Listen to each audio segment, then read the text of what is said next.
আজ 17 এপ্রিল ভারতে ৩ বৈশাখ এবং বাংলাদেশে ৪ বৈশাখ ১৪৩৩ বঙ্গাব্দ। চলুন বিস্তারিতভাবে জেনে নেওয়া যাক আজকের রাশিফল। মেষ রাশি, আজ আপনার ভ্রমণের প্রবল যোগ রয়েছে। হঠাৎ কোথাও যাওয়ার সুযোগ আসতে পারে। এই ভ্রমণ আপনার জন্য উপকারী এবং আনন্দদায়ক হতে পারে। বৃষ রাশি, আজ কোনো গুরুত্বপূর্ণ কাজে উপকার পেতে পারেন। কাছের কারো সাহায্যে সমস্যার সমাধান হবে। মিথুন রাশি, আজ সংযম ও নিয়ন্ত্রণ খুবই গুরুত্বপূর্ণ। উপবাস বা আত্মনিয়ন্ত্রণের দিকে মন যেতে পারে। নিজেকে শান্ত রাখলে ভালো ফল পাবেন।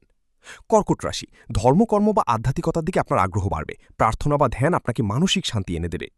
সিংহ রাশি, আজ কিছু ক্ষেত্রে পরাজয়ের সম্মুখীন হতে পারেন, তবে ধৈর্য ধরে থাকুন, সময় বদলাবে। কন্যা রাশি, আজ আপনার মনে শান্তি ও স্বস্তি অনুভূত হবে। পরিবারের সঙ্গে সময় কাটালে আনন্দ পাবেন।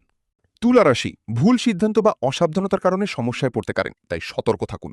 বৃশ্চিক রাশি, মামলা বা আইনি বিষয় নিয়ে কিছু দুশ্চিন্তা বাড়তে পারে। ধৈর্য ধরে পরিস্থিতি মোকাবিলা করুন।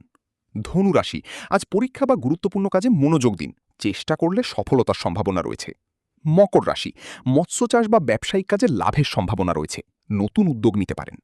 কুম্ভ রাশি, আজ অগ্নিভয়ের আশঙ্কা রয়েছে। আগুন, গ্যাস বা বৈদ্যুতিক যন্ত্র ব্যবহারে সতর্ক থাকুন।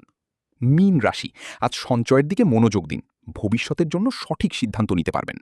ভিডিওটি ভালো লাগলে সাবস্ক্রাইব করুন এবং আপনার রাশি কমেন্টে জানাতে ভুলবেন না।